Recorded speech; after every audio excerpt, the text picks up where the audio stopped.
Callum Hayes pushed open his front door, every muscle in his body begging for rest. Another brutal shift at Coltech Industries, another day of being invisible. His daughter Lily was at his sister's place for the night. The house should be silent, but it wasn't. He heard movement in the kitchen, the clink of dishes, water running, footsteps on his tile floor. His pulse kicked up. He moved down the hallway, his work boots heavy against the floor. The kitchen light was on. A woman stood at his sink, her back to him, washing his dishes. She turned, and Callum froze completely. Maren Cole, the CEO of Coltech Industries, his boss's boss's boss, standing in his kitchen wearing a simple white blouse, her natural hair falling in loose curls around her shoulders, looking nothing like the untouchable executive he'd only seen from a distance. Her deep brown skin seemed to glow under the kitchen light, and the expression on her face made his stomach drop. Not surprise, not embarrassment, regret. "Mr. Hayes," she said quietly, setting down a plate, "I know you weren't expecting me." "What?" Callum's throat went dry. "What are you doing in my house?" Maren took a breath, her eyes glistening. "I came here to tell you the truth about what's really been happening to you at work, about why you've been suffering." She paused, her voice barely steady. "And Callum, what I'm about to tell you will break your heart." Callum stood there, his mind racing. This had to be some kind of joke, some corporate stunt. But the way she looked at him, like she'd been carrying a weight she couldn't bear anymore. That was real. "How did you even get in here?" His voice came out harder than he intended. "Your landlord gave me the key." Maren wiped her hands on a dish towel, and Callum noticed they were shaking. "I told him it was a company emergency. I'm sorry. I know this is intrusive." Callum let out a bitter laugh. "You're the CEO of a multi-million-dollar corporation. You don't do house calls. You don't clean employees' kitchens. So what is this really about?" Maren flinched, but she didn't look away. "You're right. I don't do house calls. I've spent the last 15 years building that company from the ground up, and somewhere along the way, I stopped seeing the people who actually make it run." She gestured toward his small kitchen table. "Please sit down. I'd rather stand." Callum crossed his arms. "And it's Mr. Hayes to you." The words came out cold. "You've never spoken to me before today. You walk past me in the halls like I'm furniture, and now you're in my house acting like we're friends." The silence stretched between them. Maren's composure cracked just slightly. "You're right," she said softly. "I've been blind. Willfully blind." She pulled out a chair and sat down, her shoulders sagging. 2 days ago, I was going through some files, financial records that didn't add up. I started digging, and what I found. She looked up at him, her dark eyes filled with pain. "Callum, do you know why you work 16-hour shifts while other technicians work 8? Callum's jaw tightened. "Because Brent says we're short-staffed." "You're not short-staffed. Brent Keller has been pocketing the budget for 3 additional technicians for the past 2 years. He's been reporting phantom employees to corporate, collecting their salaries, and making you cover the workload." The words hit Callum like a punch to the gut. He gripped the back of a chair, his knuckles going pale against his dark skin. "That's not all," Maren continued, her voice shaking now. "Your performance reviews, the ones that keep you from getting promoted, Brent's been falsifying them. I saw your real numbers, Callum. Your error rate is 0.3%. That's the best in the entire department, but Brent's been reporting it as 12%. Callum felt his legs go weak. He sank into the chair across from her. "Why?" His voice cracked. "Why would he do that?" "Because you're good at your job. Too good. If corporate saw your real performance, they'd promote you. You'd be making what you deserve, and Brent would lose his cash cow. Someone skilled enough to do the work of 4 people without complaining." Callum's hands curled into fists on the table. 2 years. 2 years of killing himself. Of missing Lily's school plays and parent-teacher conferences. of collapsing on the couch every night, too exhausted to even make it to his bed. 2 years of believing he wasn't good enough. How long have you known? The question came out rough, accusatory. I found out 2 days ago. I confronted Brent yesterday morning. He denied everything, tried to spin it as a misunderstanding. Marin's eyes flashed with anger. So I brought in our internal audit team. By yesterday afternoon, I had proof. Emails, payroll records, everything. And you fired him. He's suspended pending a full investigation. But Callum? She leaned forward. It's not just Brent. I've been going through records all night. This is happening in other departments too. Senior managers exploiting good employees, skimming budgets, falsifying reviews, and her voice broke. I built a system that allowed this to happen.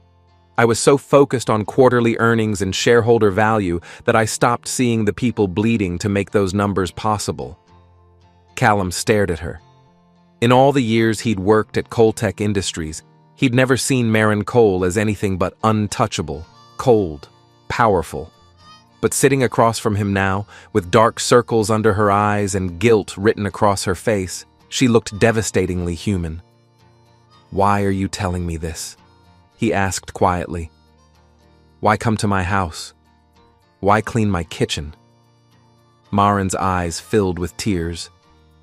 Because when I saw your file, when I saw what's been done to you, I realized something. You have a daughter, Callum. A 7-year-old girl who barely sees her father because he's too busy being exploited by my company. And your wife. She passed away 3 years ago. Callum nodded stiffly, the familiar ache settling in his chest. You've been raising Lily alone while working yourself to death for people who don't appreciate you. And she wiped at her eyes. I sat in my office last night looking at your address, and I thought about calling, sending an email, having HR schedule a meeting, but none of that felt like enough.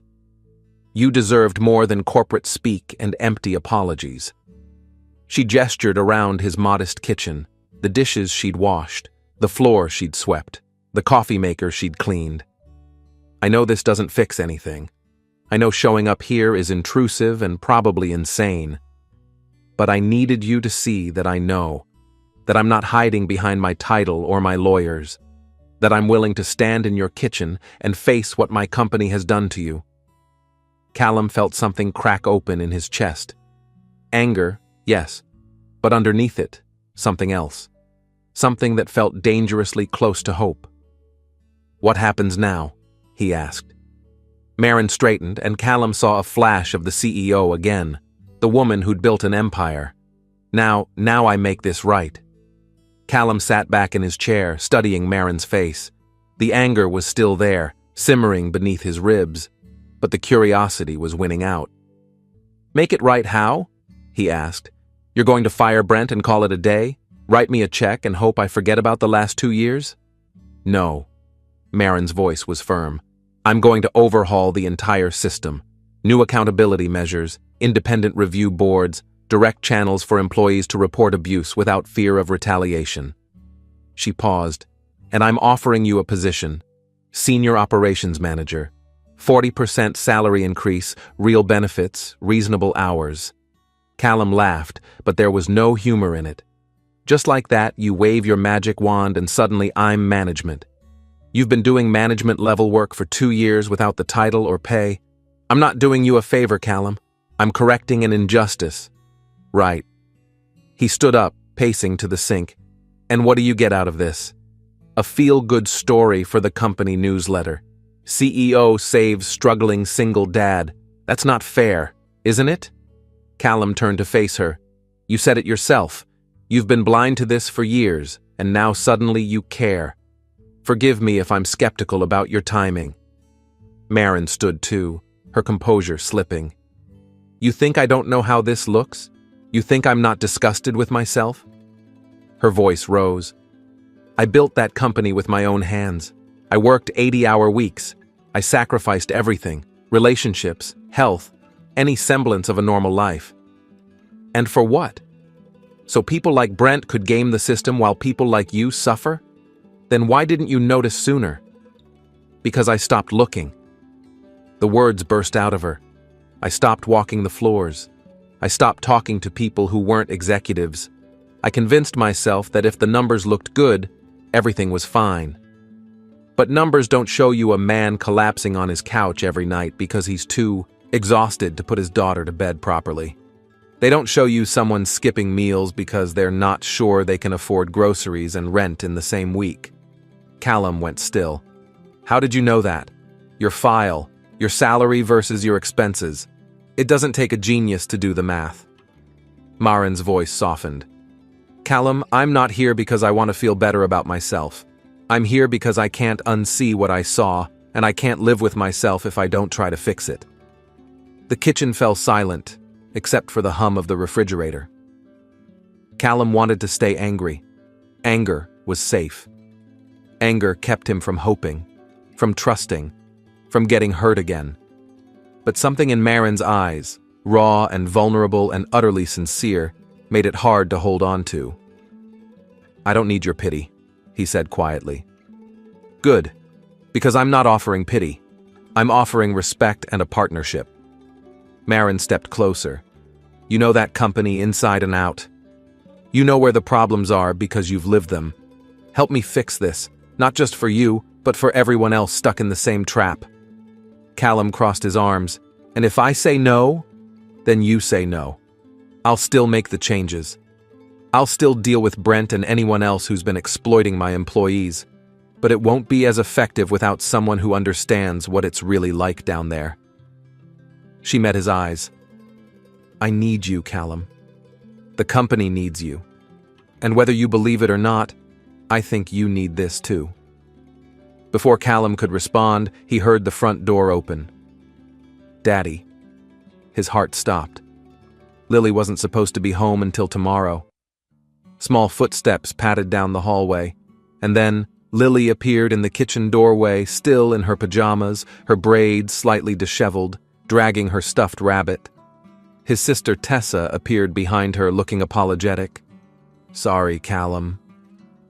She woke up with a stomach ache and wanted to come home. Lily's eyes went wide as she spotted Marin. Daddy, who's that? Callum's mind went blank. How did you explain this? This is Ms. Cole. She works at my company. Lily tilted her head, studying Marin with the unfiltered curiosity only a 7-year-old could manage. How come she's here? Are you having a meeting? Marin knelt down, bringing herself to Lily's eye level. Her natural hair fell forward as she smiled gently at the little girl.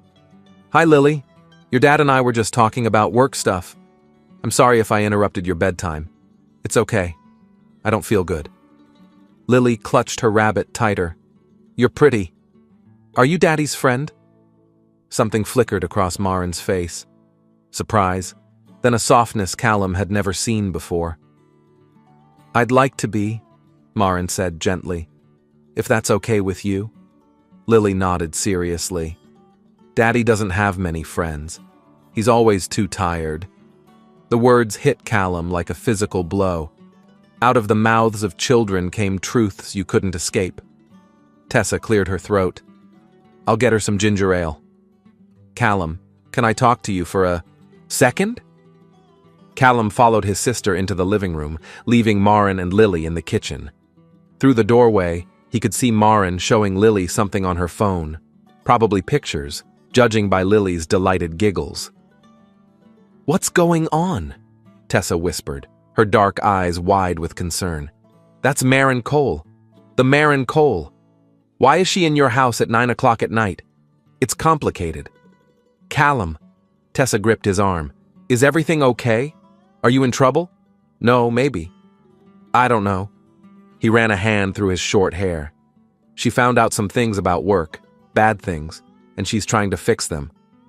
Tessa's eyes narrowed. What kind of bad things? The kind that explain why I've been working myself to death for pennies. His sister's expression shifted from concern to fury. Are you telling me they've been screwing you over? For 2 years, apparently. Those bastards? Tessa looked back toward the kitchen, where Lily's laughter rang out. And she came here to tell you that personally. Yeah. Huh. Tessa studied his face. You like her. What? No, I don't even know her. Callum, I'm your sister. I know that look. She poked his chest. You're interested. She's my boss's boss's boss. She's way out of my league. And this isn't. She's just trying to fix a corporate problem. Uh-huh. Corporate problems don't usually involve washing dishes in your kitchen. Callum didn't have an answer for that. They returned to find Lily sitting at the table with Maren, both of them drawing on the back of some paper Maren had pulled from her bag. Lily was explaining in elaborate detail the difference between regular butterflies and magic butterflies. And the magic ones can grant wishes, Lily said seriously, but only if you're really, really nice. That's a good rule, Maren said, adding details to her own butterfly sketch. What kind of wishes would you make? Lily thought for a moment. I'd wish for Daddy to not be so tired, and maybe a puppy, but mostly the first one. Maren's hand stilled on the paper. She glanced up at Callum, and the look in her eyes made his chest ache. Tessa touched his shoulder. I'm going to head out. Call me tomorrow, okay? After his sister left, Callum stood in the doorway watching his daughter and his CEO draw butterflies like it was the most natural thing in the world. Lily yawned and Maren noticed immediately. I think someone needs to get to bed, Maren said softly. But I'm not sleepy, Lily protested, even as another yawn betrayed her. Callum stepped forward. Come on, kiddo. Let's get you tucked in. Lily looked between Callum and Maren. Will you still be here when I wake up? Maren glanced at Callum, uncertainty crossing her face. I don't know, sweetheart. I hope so, Lily said simply. I like you. After Callum put Lily to bed, complete with 3 stories and 2 glasses of water, he returned to find Maren cleaning up the drawing paper. She'd folded Lily's butterfly drawing carefully and set it aside. She's wonderful, Maren said quietly. You're raising an amazing kid. Thanks. Callum leaned against the counter. She doesn't usually warm up to people that fast. Kids are good judges of character, or so I'm told. Maren smiled sadly. I don't have much experience with them. No kids of your own? No husband, no kids, no life outside work, really. She looked down at her hands. I'm 31 years old, and I can't remember the last time I sat down and drew butterflies with someone. Can't remember the last time anyone told me they liked me just because. Callum felt something shift in his chest. This wasn't the untouchable CEO. This was just a woman who'd built walls so high she'd forgotten how to let people in. The job offer, he said slowly. Is it real, or is this some kind of corporate liability thing? It's real. I've already drafted the paperwork. But Callum, she met his eyes. I won't pressure you. If you want nothing to do with me or the company after this, I'll understand. I'll still make the changes. I'll still ensure you're compensated for what was done to you. But the choice is yours.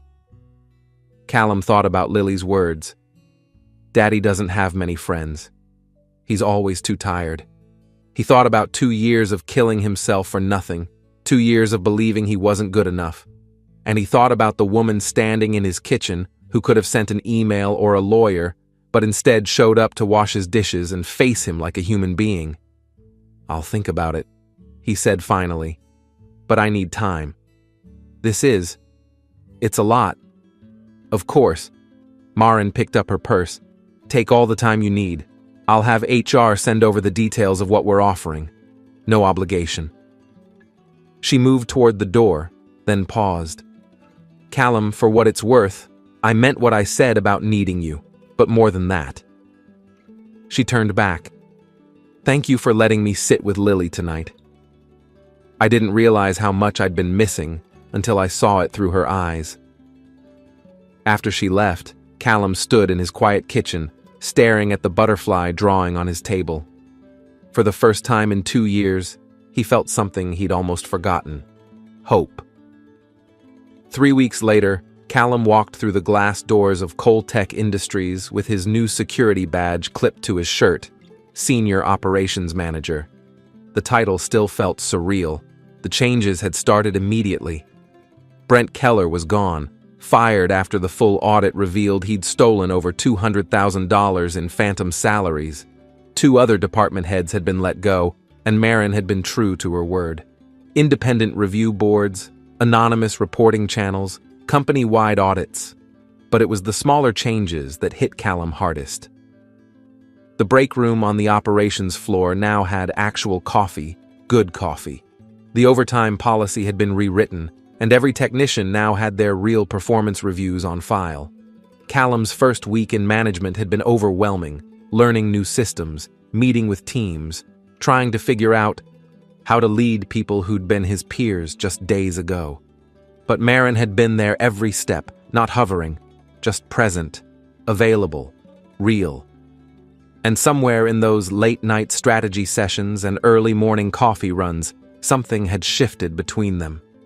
His phone buzzed. A text from Marin. Conference room B, 5 minutes. Bring coffee. Callum smiled despite himself and headed to the 3rd floor.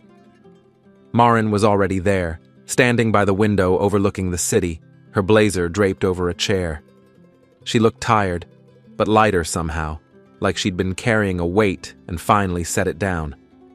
"You texted me for coffee?" Callum asked, holding up 2 cups. "You know, there's this amazing invention called a coffee maker. I texted you because I wanted to see you." She took one of the cups, her fingers brushing his. "And because I have news. Good news or bad news?" "Good. We've identified 12 more employees who were being exploited like you were. We're correcting their salaries and back paying what they're owed." She took a sip.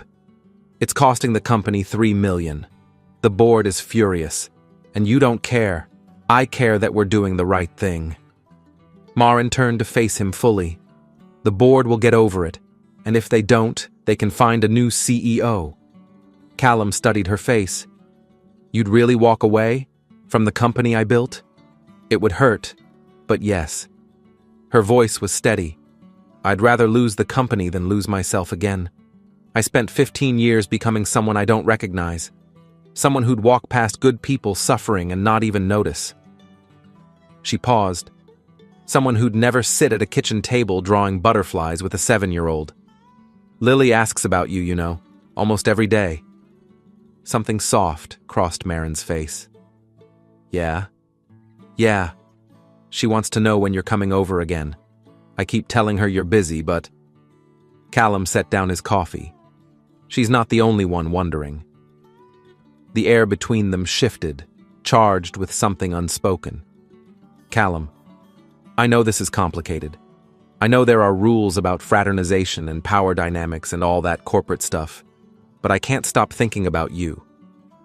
The words came out in a rush, and not as my boss, as the woman who showed up at my house and was brave enough to admit she was wrong, as the person who sat with my daughter and made her laugh, as someone who's trying so damn hard to be better. Marin's eyes glistened. "I think about you too, constantly. About you and Lily and what it felt like to be in your kitchen that night, feeling more like myself than I have in years." She took a shaky breath. "But I'm terrified, Callum. I don't know how to do this. I don't know how to be someone's anything. I've spent my entire adult life alone. So have I. Since my wife died, it's just been me and Lily. I forgot what it felt like to want something for myself." Callum stepped closer. "But then you walked into my life, and suddenly I'm remembering. What if I mess this up? What if I'm too damaged, too focused on work, too? Then we figure it out together." Callum reached for her hand. "I'm not asking for perfect, Marin. I'm just asking for real." She looked down at their joined hands and a tear slipped down her cheek. "Your daughter drew me a butterfly." "I know. It's on my fridge. I cried when I got home that night. Cried because I'm 31 years old and a 7-year-old's drawing made me feel more valued than a decade of board meetings and profit reports."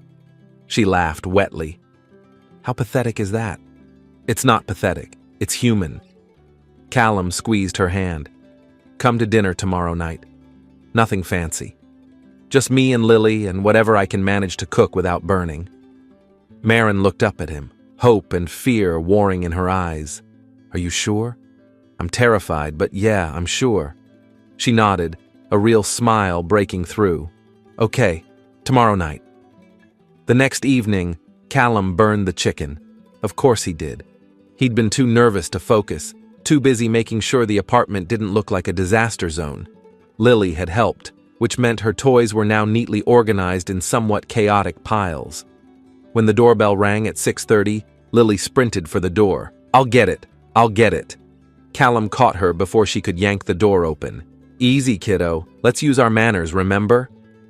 Lily nodded seriously and opened the door with exaggerated care. Maren stood there in jeans and a soft sweater, holding a bakery box and looking just as nervous as Callum felt. Her natural curls were pulled back loosely and she wore minimal makeup. She looked beautiful in a way that had nothing to do with power or position. Hi, Lily. You came. Lily threw her arms around Maren's waist. Daddy said you might be too busy, but you came. Maren's eyes met Callum's over Lily's head, shimmering with emotion. I wouldn't miss it for anything. Dinner was chaotic.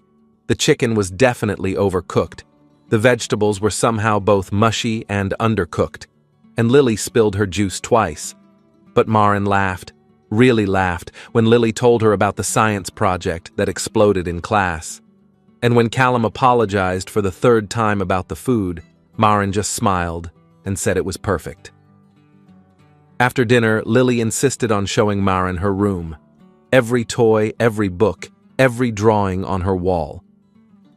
Callum watched from the doorway as Maren sat cross-legged on the floor, giving Lily her complete attention, asking questions like she genuinely cared about the difference between Lily's favorite stuffed animals. This one's Mr. Hoppy, Lily explained, holding up her worn rabbit. He was Mommy's when she was little. Daddy gave him to me after she went to heaven. Maren's expression softened. He must be very special then. He is. He helps when I'm sad. Lily looked up at Maren with those two wise eyes.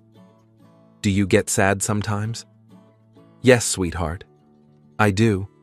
Do you have a Mr. Hoppy? Maren glanced at Callum, then back at Lily. No, I don't think I do. Lily considered this, seriously, then held out a smaller stuffed bear. You can borrow Mr. Buttons. He's really good at making people feel better. Lily, you don't have to. Maren started. I want to. Friends help friends, right? Maren's voice cracked. Right. She accepted the bear carefully, like it was made of glass. Thank you, Lily. I'll take very good care of him. Later, after Lily was in bed, Callum and Maren sat on the couch, a careful distance between them. She's incredible, Maren said softly, still holding the stuffed bear. You've done an amazing job with her. Most days I feel like I'm barely keeping it together. That's called being a parent, or so I imagine. Maren turned the bear over in her hands. She offered me her stuffed animal. Callum, do you know how long it's been since someone offered me comfort? Since someone saw that I was hurting and just tried to help? You deserve that. You deserve people who see you. I'm starting to believe that because of you, because of her. Maren set the bear down carefully and turned to face him. I meant what I said yesterday. I don't know how to do this. I'm going to mess up. I'm going to work too late and forget to text back and probably say the wrong thing at the wrong time. And I'm going to be overprotective of Lily and overthink everything and probably push you away when I get scared. Callum moved closer. But I want to try anyway. So do I. Maren reached for his hand. Callum, I need you to know something. This isn't about fixing my guilt or feeling better about myself. When I look at you, when I'm with you and Lily, I feel like I'm finally becoming the person I was supposed to be all along. Callum lifted her hand to his lips, pressing a gentle kiss to her knuckles. Stay, he whispered. Not tonight. I know it's too soon, but stay in our lives. be part of this, whatever this becomes. Marin's answer was to lean in and kiss him, soft and tentative and full of promise. When they pulled apart, she rested her forehead against his. I'm all in, Callum. Terrified, but all in. Over the next few months, Marin became a constant presence in their lives. Sunday morning pancakes, Lily's soccer games, late-night talks after Lily was asleep. It wasn't always smooth. There were arguments about work-life balance, moments when Marin's instinct to control everything clashed with Callum's fierce independence. But they worked through it, learning each other's patterns, building something real. 6 months after that first night, Callum came home to find Marin and Lily in the kitchen frosting cupcakes. Marin had flour on her nose and Lily was covered in sprinkles. "What's all this?" Callum asked. "We made cupcakes," Lily announced. "Marin taught me how to make the frosting swirl." "She's a natural," Marin said, smiling at Lily with such open affection that Callum's heart ached. After Lily went to bed, Callum and Marin cleaned the kitchen together, moving around each other with the easy familiarity of people who'd done this 100 times. "She asked me something today," Marin said quietly, scrubbing frosting off the counter. "Yeah? What's that?" "She asked if I was going to be her new mom." Callum's hand stilled in the soapy water. "What did you say?" "I told her that I loved being part of her life and that families can look lots of different ways." Marin set down the cloth and turned to face him. "But Callum, I wanted to say yes. I wanted to tell her that there's nothing I want more than to be part of this family, and that terrified me." Callum dried his hands and pulled her close. "Why did it terrify you?" "Because I've never wanted anything this much. Because the thought of losing this, losing you and Lily, is unbearable. And because..." She looked up at him, vulnerable and open. "Because I'm in love with you and I don't know what to do with that." Callum's breath caught. "You love me?" "Completely, terrifyingly, absolutely." Marin's hands fisted in his shirt. "I love your terrible cooking and the way you put Lily first in everything and how hard you fight for what's right. I love who I am when I'm with you. I love the family we're building." Callum kissed her then, deep and sure, pouring everything he felt into it. When they broke apart, he pressed his forehead to hers. "I love you too. I think I started falling for you that first night when you stood in my kitchen and let yourself be vulnerable when you chose honesty over pride." He cupped her face.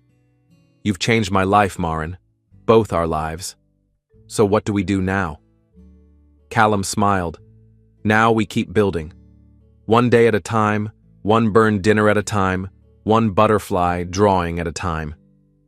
Marin laughed, the sound full of joy and relief. "I can do that." From down the hall came Lily's sleepy voice. "Are you guys being mushy? I can hear you being mushy." They broke apart laughing. Marin called back, "Go to sleep, sweetheart." "Okay, but Marin? Yeah? I love you." Marin's eyes filled with tears. She looked at Callum, who nodded encouragingly, then called back, "I love you too, Lily." That night, as they sat together on the couch, Marin's head on Callum's shoulder, Callum thought about how far they'd come. From that shocking first night to this moment of quiet peace, from isolation to connection, from surviving to actually living. "Thank you," Marin whispered. "For what?" "For letting me in. For trusting me when I didn't deserve it. For showing me what actually matters." She laced her fingers through his. "For teaching me that success isn't about what you build, it's about who you build it with." Callum kissed the top of her head, breathing in the moment, his daughter asleep down the hall, the woman he loved beside him. A future that finally felt full of possibility instead of just survival. Sometimes life surprised you. Sometimes your CEO showed up in your kitchen and changed everything. And sometimes, if you were brave enough to let the walls down and trust in the impossible, you found exactly what you'd been missing all along. A family, a partner, a home.